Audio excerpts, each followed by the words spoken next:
Concerned about looking overdone? Botox Cosmetic, out of botulinum toxin A, delivers subtle, predictable results. Botox Cosmetic is a prescription medicine used to temporarily make moderate to severe frown lines, crow's feet, and forehead lines look better in adults. Effects of Botox Cosmetic may spread hours to weeks after injection, causing serious symptoms. Alert your doctor right away as difficulty swallowing, speaking, breathing, eye problems, or muscle weakness may be a sign of a life-threatening condition. Patients with these conditions before injection are at highest risk. Don't receive Botox Cosmetic if you have a skin infection. Side effects may include allergic reactions, injection site pain, headache, eyebrow and eyelid drooping, and eyelid swelling. Allergic reactions can include rash, welts, asthma symptoms, and dizziness. Tell your doctor about medical history, muscle or nerve conditions including ALS or Lou Gehrig's disease, myasthenia gravis, or Lambert-Eaton syndrome, and medications, including botulinum toxins, as these may increase the risk of serious side effects. For full safety information, visit BotoxCosmetic.com or call 877-351-0300. See for yourself at BotoxCosmetic.com.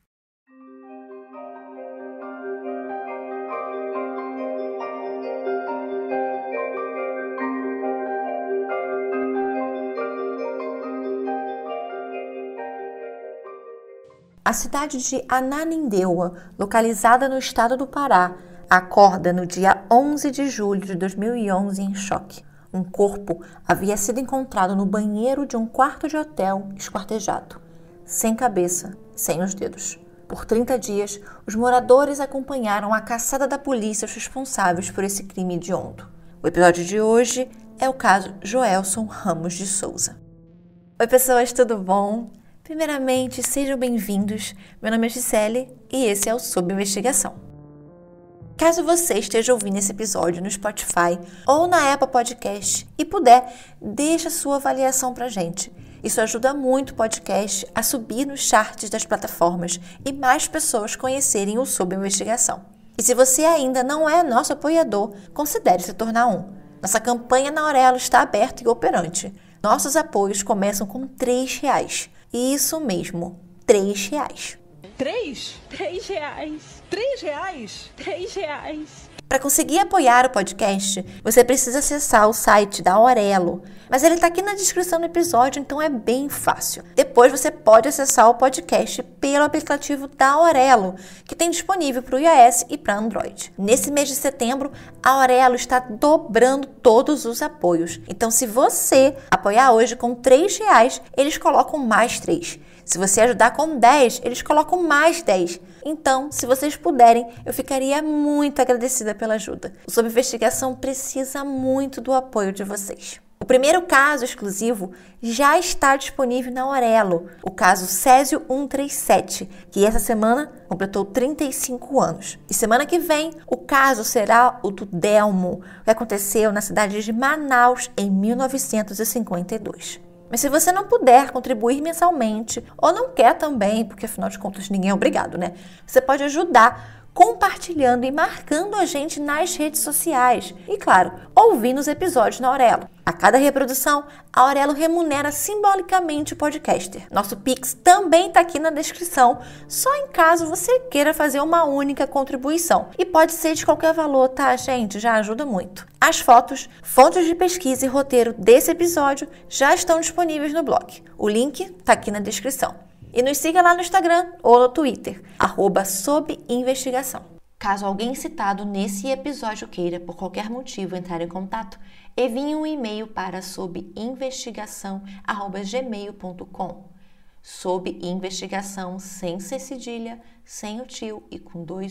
The #1 selling product of its kind with over 20 years of research and innovation. Botox Cosmetic, out of botulinum toxin A, is a prescription medicine used to temporarily make moderate to severe frown lines, crow's feet, and forehead lines look better in adults. Effects of Botox Cosmetic may spread hours to weeks after injection, causing serious symptoms. Alert your doctor right away as difficulty swallowing, speaking, breathing, eye problems, or muscle weakness may be a sign of a life-threatening condition. Patients with these conditions before injection are at highest risk. Don't receive Botox Cosmetic if you have a skin infection. Side effects may include allergic reactions, injection site pain, headache, eyebrow and eyelid drooping, and eyelid swelling. Allergic reactions can include rash, welts, asthma symptoms, and dizziness. Tell your doctor about medical history, muscle or nerve conditions including ALS or Lou Gehrig's disease, myasthenia gravis, or or Lambert-Eaton syndrome and medications, including botulinum toxins, as these may increase the risk of serious side effects. For full safety information, visit BotoxCosmetic.com or call 877-351-0300. See for yourself at BotoxCosmetic.com. Agora, bora para mais um caso? Joelson Ramos de Souza morava no bairro da Marambaia, na cidade de Belém, no Pará. Ele tinha 4 irmãos, mas após o falecimento da mãe, seu pai, Jorge Damião de Souza, decidiu voltar para o seu estado natal, Amapá, e morar em sua cidade, Tartarugalzinho. Todos os irmãos foram com o pai, exceto Joelson, que preferiu ficar em Belém com a família da mãe. No ano de 2006, Joelson viajou até o Amapá de férias para ficar um pouco com seus irmãos, sobrinhos, com seu pai. Joelson tinha 27 anos. Durante as férias, por acaso, ele conhece Savana. Joelson não se apaixona logo de cara, mas ele fica muito interessado naquela amapaense. Eles trocam o número de telefone e redes sociais. A partir daquele encontro, a vida de Joelson mudaria. Mas ele não tinha como saber que naquele momento seus dias estavam contados. Savana Natália Barbosa Cruz era natural do Amapá. Ela foi criada pela avó, que era lavadeira, após fugir da casa da mãe depois de anos sendo abusada sexualmente pelo padrasto. O pai, que era vivo, não tinha contato com ela. Os dois só começaram a ter uma relação mais próxima quando Savana já era adulta. Ele morava na mesma cidade e tinha se consagrado pastor de uma congregação evangélica. Savana começou a estudar filosofia na faculdade, o que eu achei no mínimo curioso, mas vocês já vão entender o porquê. Mas a Savana abandonou o curso e foi morar sozinha. Em 2006, ela conhece o Joelson e depois que ele volta para Belém, eles mantêm um relacionamento virtual. Troca de mensagens foram constantes, ligações, até que 2008 chega.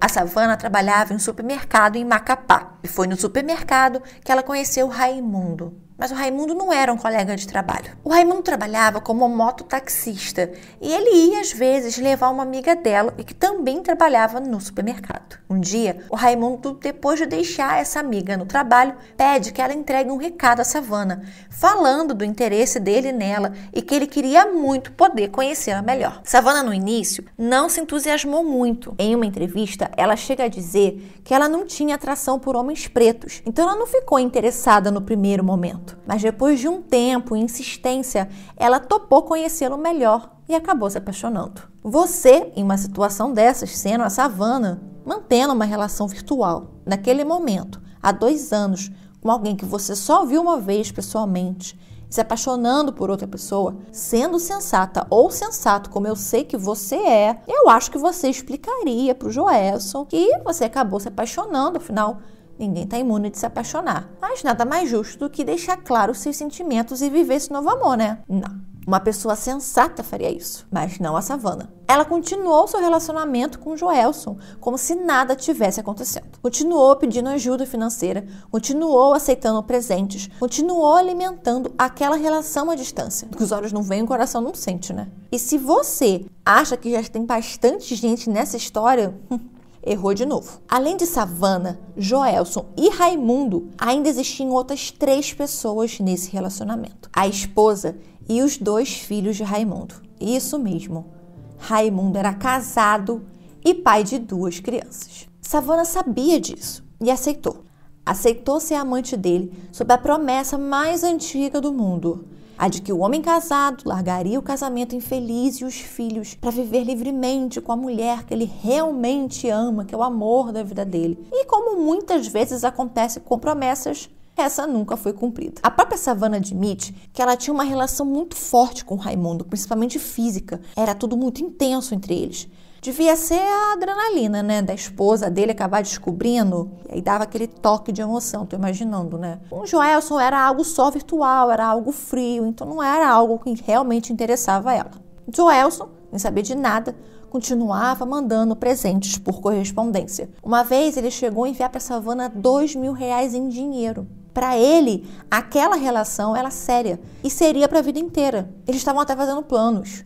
O Joelson, ele era vigilante e também era técnico em informática. Ele trabalhava numa faculdade particular. Eu não consegui informações sobre relacionamentos amorosos anteriores do Joelson, mas com certeza, para ele, o que ele tinha com a Savannah era uma relação sólida e que por aquela relação ele faria de tudo. Os dois já se escreviam pelo Orkut, pelo Facebook há muitos anos e o Joelson queria mudar aquela situação. Ele queria estar com a Savannah. E em 2011, ele estava decidido que ela era a mulher da vida dele e que não fazia mais sentido algum ficarem longe um do outro. Em abril de 2011, o Joelson ligou para o pai e para o irmão, o José Damião Souza Filho, que ele inclusive já não via uns 2 anos, e diz que vai pedir demissão do trabalho na faculdade e vai abrir uma lanchonete em Macapá com a Natália, que era como a família conhecia a Savannah. Ele pediu ao pai um empréstimo de R$10 mil para abrir a lanchonete. Estava tudo combinado. Ele e a Savannah ficariam juntos em Macapá. Porém, nem todo mundo estava concordando com isso. O Joelson pediu demissão e aí ele começou a arrumar a mudança dele. Ele contratou um combeiro para ir levando as coisas dele de Belém para Macapá. Ele marcou uma data e no dia marcado o combeiro aparece. Um homem chamado Raimundo. Raimundo vai no mês de abril 2 vezes na casa de Joelson para pegar as coisas da mudança e mais uma vez no mês de julho. Na primeira vez, ele leva fogão, máquina de lavar, micro-ondas, liquidificador, geladeira. Na segunda, ele leva um jogo de mesa. Na terceira e última vez, ele leva computador, leva cama, a mesinha do computador, que era muito normal nessa época a gente usar. Um envelope, inclusive, fechado, contendo R$2 mil, que deveria ser entregue nas mãos da Savannah assim que a Kombi chegasse em Macapá. A distância de Belém para Macapá, além de grande, atravessa ainda a ilha de Marajó inteira. Então a viagem geralmente é feita de avião ou de carro até uma parte, depois barco. É um rolê inteiro para chegar lá. Eu nunca fui à região norte, não conheço nenhum estado da região norte, eu morro de vontade de ir. Acho que todo brasileiro não conhece o suficiente os estados do norte, mas deveriam. Então, como eu nunca fui, eu não tenho como dizer se é um trajeto muito difícil ou não é. Mas, mesmo que fosse difícil, a Kombi nunca saiu do estado do Pará. Na verdade, tudo estava sendo levado para uma kitnet onde a Savannah morava, na cidade de Santa Isabel, a somente 1 hora de distância de Belém. Sem ter a menor ideia, Joelson estava ajudando a mobiliar a kitnet que a Savannah dividia com Raimundo Nonato Ferreira dos Santos, o homem que ela tinha se apaixonado, e também o combeiro contratado para fazer a mudança. Por mais incrível que isso seja e maldoso, e é maldoso, a Savannah e o Raimundo, eles armaram para que ele fizesse a suposta mudança do Joelson e aí eles ficassem com todos os pertences do Joelson para eles. Do envelope que tinha lá os R$2 mil, o Raimundo pegou 500 e aí viajou. A Savannah ficou extremamente chateada, porque ela ficou sem notícias dele. Ela ficou achando que ele tinha roubado os R$2 mil, que na cabeça dela era dela, né? Aí ela liga pro Joelson, após assim uns 2 dias depois da Kombi ter saído da casa do Joelson, dizendo que o combeiro tinha fugido com as coisas e que o Joelson precisava ir na delegacia fazer um BO de roubo para a polícia ir atrás dele. O Joelson abriu um boletim de ocorrência no dia 4 de julho, relatando a história da mudança e que ele havia sido roubado. Mas o Raimundo voltou. E aí, assim que o Raimundo volta, a Savannah, aliviada, né? Primeiro porque o amor da vida dela tinha voltado, depois que ele não tinha roubado ela. Ela então pede para que o Joelson retire a queixa, dizendo que tinha sido só um engano, um mal-entendido e que a mudança havia sido entregue. Aqui a gente pode ter certeza de que a Savannah estava completamente doente de amor pelo Raimundo, a ponto assim de não conseguir ficar longe dele, ficar desesperada só pelo fato dele não estar perto dela. Agora, é claro, tem ali também a situação do dinheiro, né? Ela chegou a correr o risco, você vê o nível que ela já estava, correu o risco deles serem descobertos, só para ter ajuda da polícia para encontrar o Raimundo. A casa do Joelson agora estava praticamente vazia. Então, agora era a hora dele ir morar definitivamente com a Savannah em Macapá. Porém, não eram esses os planos da Savannah.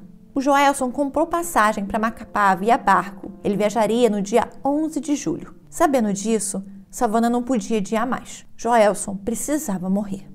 No dia 10 de julho, véspera da viagem de Joelson, a Savana e o Raimundo saem de Santa Isabel ali por volta do fim da tarde, início da noite. Chegando em Ananindeua, eles param no supermercado Líder, que fica ali na BR-316. Câmeras de vigilância registram eles andando pelo supermercado tranquilamente, enquanto escolhem ali o que eles vão levar, enquanto pensam nos itens que eles irão precisar usar em algumas poucas horas. Às 9h09 da noite, eles passam pelo caixa e pagam pelas compras com uma nota de R$100, dinheiro do Joelson. Eles compraram uma faca, pacote de saco de lixo de 100 litros, desinfetante pinho-sol, uma escova de cabelo, pastilha tic-tac, um hidratante paixão, uma saboneteira e leite condensado.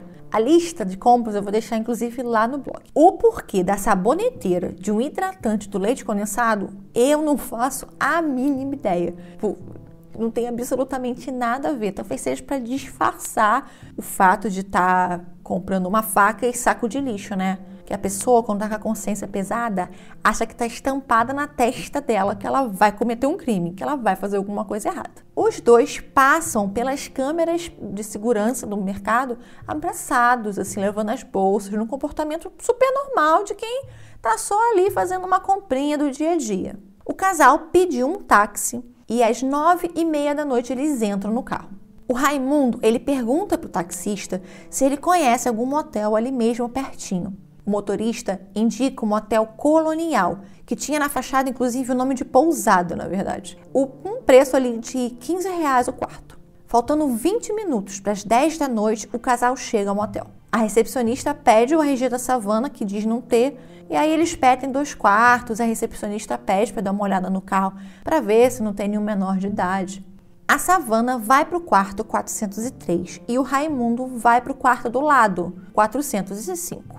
O Raimundo e a Savana já haviam combinado entre si os próximos passos. A Savana ligaria para o Joelson. Quando ele chegasse, ela deixaria a porta aberta do quarto. Usando de alguma desculpa, ela iria distrair o Joelson. E assim que ela desse um toque no celular do Raimundo, ele deveria sair do quarto 405 com a faca na mão, entrar no quarto e matar o Joelson. Já ali no quarto sozinha, a Savana liga para o Joelson e diz que está em Ananindeua, no motel colonial, esperando por ele. Vamos parar aqui um minuto para pensar. Eles estavam num relacionamento à distância, já tinham uns bons 5 anos. Nesses 5 anos, eles só se viram uma vez, que foi a primeira, né? Que foi quando eles se conheceram. Faltava horas para ele ir para Macapá, que fica a horas e horas e horas e horas de distância. Do nada, não só a pessoa que deveria estar te esperando lá em Macapá te liga dizendo que está na sua cidade, como ela está em um motel. Assim, eu não posso falar por você, mas eu ia desconfiar, e muito. Ele pode ter achado que era uma surpresa dela? Pode. Pode ter pensado que ela foi lá buscá-lo para ir embora juntos no dia seguinte? Pode. Ele podia nem ter pensado em nada disso e só pensado que ele finalmente ia ficar com ela depois de 5 anos de espera? Também pode. Ele em algum momento desconfiou de alguma coisa? Não. Quando a Savana ligou, o Joelson estava perto da lanchonete que a prima dele tinha. E aí ele não pensou 2 vezes. Aliás, ele não pensou nem meia vez. Ele pediu para um dos motoboys dela levar ele até o endereço que a Savana indicou. Ele parou numa farmácia para sacar dinheiro em um caixa do Banco 24 Horas e comprar algo que eu espero que tenha sido camisinha, porque, gente, sexo seguro, né, crianças? Sem camisinha, sem sexo. Apesar das expectativas do Joelson, não era sexo ou amor o que ele encontraria naquele quarto de motel. Às 10h29, o Joelson chegou no Colonial. A recepcionista avisa, no quarto que ele chegou, libera a entrada dele e ele entra no motel a pé. Nas câmeras do motel é possível ver toda a movimentação do Joelson ali na portaria. Aquela era a última vez que ele foi visto vivo. A Savana conta que ao abrir a porta ela estava muito nervosa, com as mãos tremendo, e que notando isso, o Joelson perguntou o porquê dela estar tão nervosa. E aí ela fala que é por estar vendo ele e que isso, de acordo com o que ela conta, ele não deveria ter ido. No que ele responde que ela ligou chamando ele, Então não teria o porquê dele não ir. Quando o Joelson entrou no quarto, eu segurei o Joelson assim na porta e tremendo. Eu falei pra ele: "Ei, por que você tá tremendo, garoto?" E eu falei pra ele, eu tô tremendo porque eu te vi aqui. Não era pra te estar aqui. Você ainda sentiu aquela coisa ali? Aí eu falei, ele falou assim, mas como que não era pra mim estar aqui? Se você ligou pra mim estar aqui. Eu disse, mas eu pensei que você não viesse. Eu imaginei. Também, pelas situações, eu achava que ele não voa, sabe? Eu particularmente não acredito que esse diálogo tenha acontecido, porque a maneira que ela saiu do quarto na madrugada me dá certeza disso. Mas não vamos muito à frente. Vamos aqui voltar para a linha do tempo. O Joelson chegou, ela abriu a porta, ele entrou. Conforme o combinado, a Savannah deixa a porta aberta. O Joelson tira a blusa e deita na cama de lado, assim, sabe? De costas para a porta.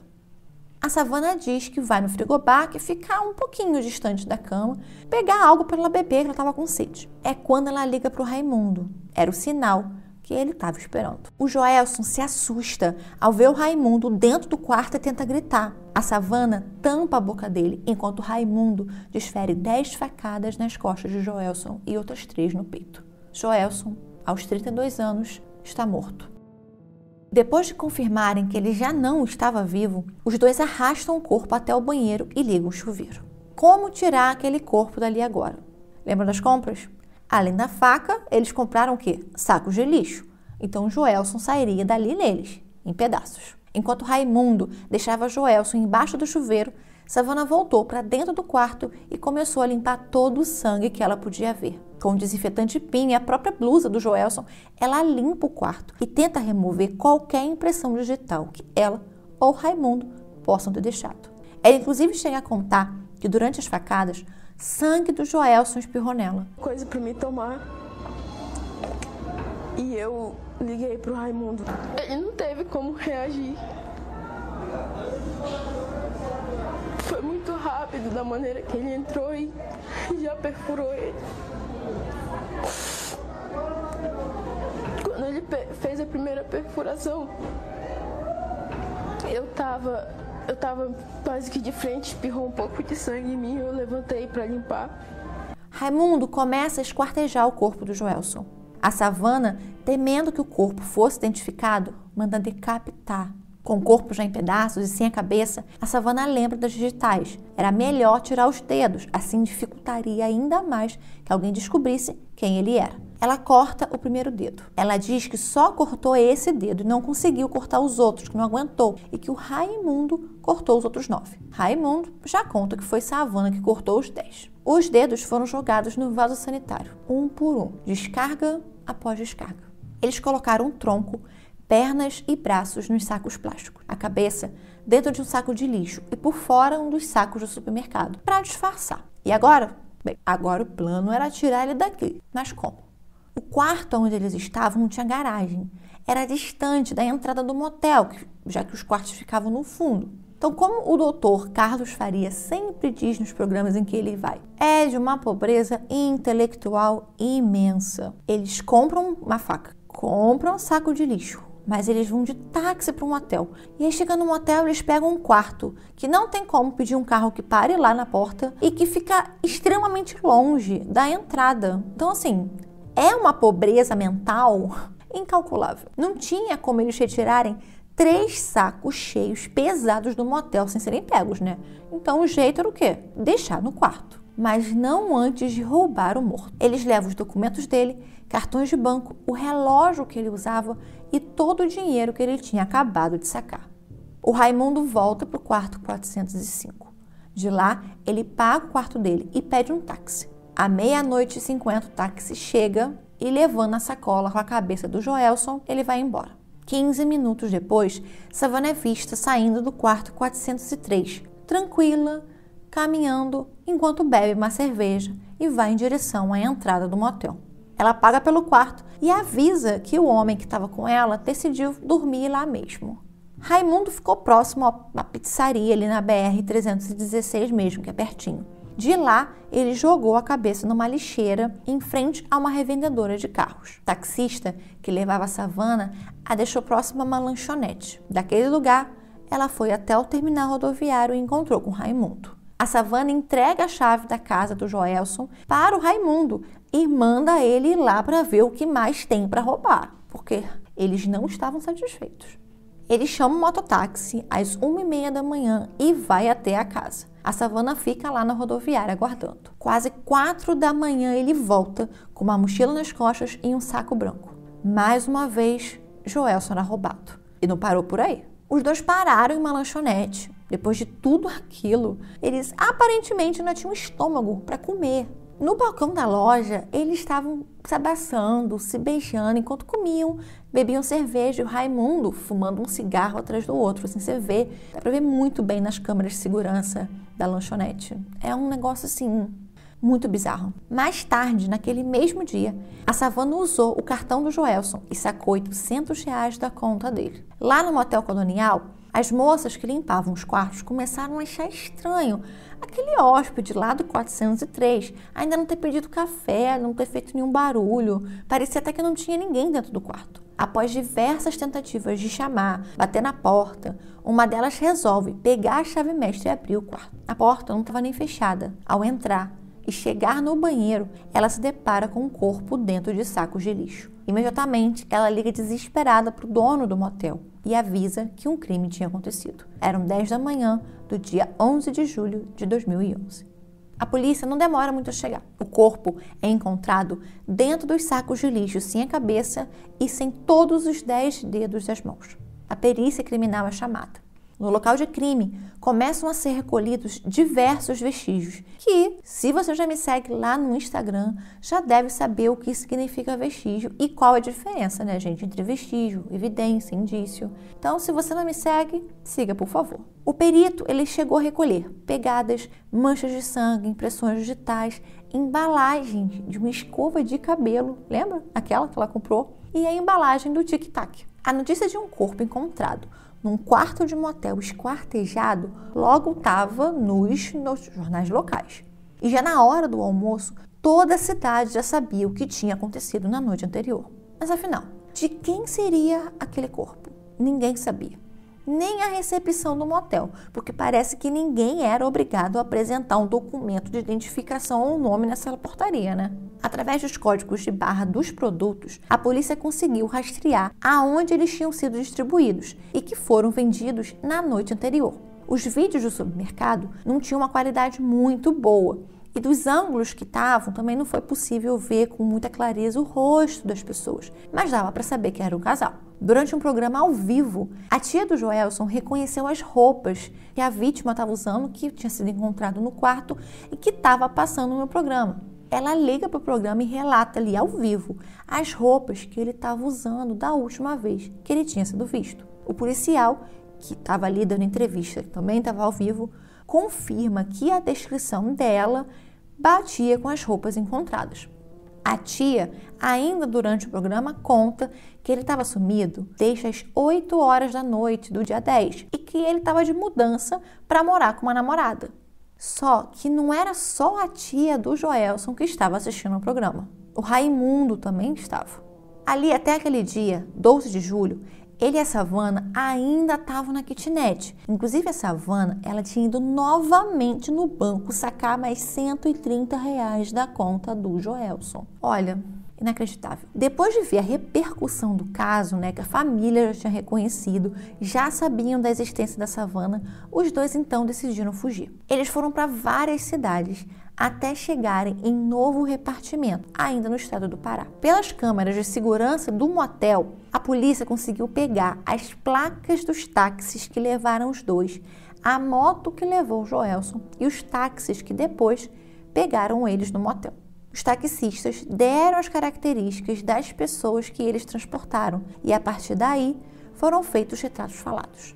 O tio do Joelson, Mariugo Siqueira, foi até o Centro de Perícias Científicas Renato Chaves reconhecer o corpo no dia 13 de julho. Mesmo que, vendo as roupas, a marca também que ele tinha no braço, foi feito um pedido de DNA para comprovar, né, que era realmente o Joelson, já que o corpo estava em partes, né, para ter certeza de que todas as partes pertenciam à mesma pessoa. É um procedimento padrão, tem que ser feito mesmo. É sempre feito em casos de esquartejamento.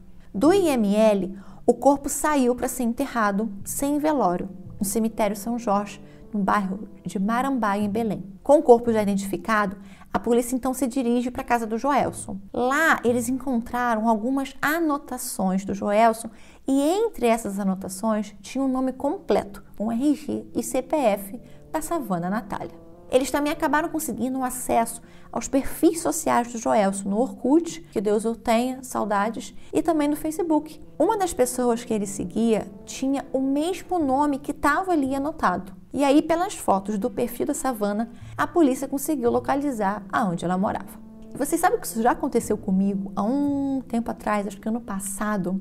Eu estava procurando o endereço de uma pessoa, queria descobrir aonde uma determinada pessoa morava e eu não conseguia saber. E aí, através de um story de 15 segundos de uma outra pessoa, tipo, que nada a ver, eu consegui descobrir o endereço dessa pessoa que eu estava procurando. Tipo assim, eu consegui descobrir o nome da rua, número da casa, só por um trecho de 2 segundos no story de 15. Gente, olha, eu vou te falar, quando eu quero, eu sou muito boa para descobrir as coisas. Vocês não têm noção. Assim, eu sou bem parecida com a polícia da Ananindeua. Você me dá uma foto que eu descubro da onde é, qual bairro, qual a cidade. O que der para descobrir, eu descubro. Olha, quando eu quero, é difícil não conseguir. Eu falo para vocês, eu já consegui coisas assim que eu mesma hoje lembrando, eu fico impressionada com a minha capacidade. É um dom. Bem, voltando ao caso. A polícia conseguiu localizar a kitnet onde a Savana e o Raimundo estavam morando, em Balneário, Porto de Minas, que fica em Santa Isabel. Eles não estavam mais lá, mas todos os móveis e as coisas da casa do Joelson estavam. Bingo, aqueles eram os assassinos. Até o boletim de ocorrência que o Joelson havia feito estava lá. O retrato falado da mulher que tinha se encontrado com ele era inclusive muito parecido com a Savana. A polícia então começou a rastrear os passos dos dois. E após 31 dias do crime, no dia 11 de agosto de 2011, Savana e Raimundo foram localizados e presos. A Savana, ela foi presa dentro de um barco quando ela chegava na cidade de Almeirim, já quase na divisa do Pará com o Amapá. O Raimundo, ele foi preso em Novo Repartimento, enquanto o irmão, o Francisco Ferreira dos Santos, estava levando dinheiro para ele. Com o Raimundo, foi apreendido 2 RGs, um em seu nome e um outro em nome de Marcelo Damasceno Brito, mas sem foto. O Raimundo confessou que ele comprou o RG por R$50 e queria colocar a foto dele no RG e fugir para o Maranhão, onde ele era nascido. E aí, pronto. Começaram as versões acusatórias. Aquele eu não fiz, quem fez foi ele. Como sempre acontece quando os crimes são cometidos em dupla. O delegado do caso, Luiz Xavier, tinha certeza da premeditação do crime, o que era negado por Savana e o que eu acho que era muito óbvio que foi premeditado. A defesa dela alegava que, com medo e sendo ameaçada pelo Raimundo, ela tinha sido coagida a participar do crime, que sob forte ameaça e que ele, iria matar o Joelson por ciúmes, porque descobriu que ela mantinha contato com o Joelson. Vai vendo. Já a defesa do Raimundo alegava que tudo havia sido ideia da Savana. O propósito dela era tentar ganhar e tirar do Joelson o máximo que ele pudesse. Mas quando o Joelson decidiu que iria morar com ela, a Savana convenceu ele que eles precisavam dar fim ao Joelson. É uma versão que eu até tendo a acreditar bem mais, pelo menos pra mim parece mais coerente, né? Nós chegamos no motel, a mulher foi e perguntou, nós falamos do outro quarto, a motorista achou estranho. Aí, chegou lá, ela me chamou, na hora que ele chegar, ele estiver aqui, eu dou um toque no celular e tu vem, traz a faca e mata ele. Aí foi a hora que ela disse, eu vou deixar a porta do quarto aberta, na hora que ele chegar, aí tu vai e mata ele. Aí ele chegou, ela deu o toque no telefone, eu fui lá, peguei a faca, fui lá, ele estava assim deitado na cama, de costas. Na hora que eu entrei, abri a porta, ele foi e gritou, foi a hora que eu dei a primeira facada. Sobre o assassinato, a Savana nega ter participado. Ela conta que ficou de costas o tempo inteiro. Ajudou a arrastar o corpo, sim, até chegou a cortar um dedo, mas não esfaqueou, não esquartejou, não sabia o que tinha sido feito com a cabeça e ela queria muito, mas muito que o Joelson não tivesse nem ido. Que ela pediu muito para que ele não atendesse o telefone ou que ele não pudesse ir, mas que depois dele lá, ela não podia contar que ele seria assassinado. Então, a única coisa que ela podia fazer era ligar pro cara, segurar a boca do homem para ele não gritar e ficar olhando enquanto ele tomava 13 facadas. Contém ironias. A história do Raimundo já é bastante diferente. Savana estava planejando tudo há alguns meses. Quando ele entrou no quarto, esfaqueou o Joelson a pedido de Savana e que a decapitação foi ideia dela, assim como ela que decepou todos os dedos. Em novembro do mesmo ano, os dois foram a julgamento por latrocínio e ocultação de cadáver. A Savana foi condenada a 27 anos e 8 meses e o Raimundo a 27 anos e 5 meses, inicialmente em regime fechado. A pena ela foi agravada pelo uso de recurso que impossibilitou a defesa da vítima e teve, no caso do Raimundo, um atenuante pela confissão. As defesas elas entraram com um recurso pedindo a desqualificação do latrocínio para homicídio qualificado, né? Então, eles queriam que saísse de latrocínio e passasse a ser tipificado como homicídio qualificado. A lei penal, ela considera o latrocínio um crime hediondo, né? Então, você rouba, né, alguém, né, a sua intenção é a subtração de algo, mas aí, por fim, você acaba matando alguém, então é um crime hediondo. Então, crimes hediondos têm penas mais duras, têm penas maiores. Além de que crimes, assim, contra o patrimônio, como é o caso do latrocínio, não vai para o tribunal do júri. A sentença é dada pelo juiz da vara criminal. Então, muitos advogados preferem tentar a sorte no tribunal do júri, porque aí são pessoas comuns que julgam aquele réu, né? Então, eles têm uma preferência por tentar a sorte e deixar que o conselho de sentença decida se a pessoa é culpada ou não. A terceira Câmara Criminal acatou parcialmente o pedido em 2014. O julgamento de 2011 foi anulado e outro foi marcado para janeiro de 2015, mas os dois continuaram presos. O segundo julgamento aconteceu no dia 28 de janeiro de 2015. Após 2 dias, no Tribunal do Júri do Fórum Desembargador Edgar Lazzance Cunha, em Ananindeua, os dois foram novamente condenados, porém com penas ainda maiores. A Savana, ela foi condenada a 40 anos de reclusão e o Raimundo a 38 anos e 6 meses. Acho que esse é o primeiro caso que eu faço e eu devo dizer que a polícia fez um ótimo trabalho e a justiça um melhor ainda. O tio do Joelson, Mário Hugo, lutou muito por essas condenações. Ele deu, inclusive, diversas entrevistas. Ele manteve a memória do sobrinho vivo durante todos esses anos, até que, infelizmente, ano passado, ele veio a falecer vítima da Covid-19. Esse foi o episódio de hoje. Nos vemos no próximo domingo. As fotos do caso estão lá no Instagram, então estou esperando um comentário de vocês por lá. Me digam se vocês conheciam o caso, se quem é de Belém lembra dele, se você conheceu a família, conheceu o Joelson, se você lembra da história. Vou deixar vocês agora com o seu Mário Hugo em um relato que eu achei muito válido trazer para vocês. Fica como reflexão para essa semana. Beijos! Às vezes, a gente só dá valor quando a gente perde, sabe? Às vezes, a gente só diz eu te amo, eu te adoro. Aí quando a gente já vê que perdemos a pessoa, às vezes a pessoa está pertinho da gente, a gente não, um abraço, um beijo e tal. Te amo. Às vezes a gente deixa de falar essas coisas, por mais que a gente sente falar, quer falar e às vezes o orgulho não deixa. Aí quando a gente perde aquela pessoa, do dia que nós perdemos ele, aquele abraço para mim seria fundamental.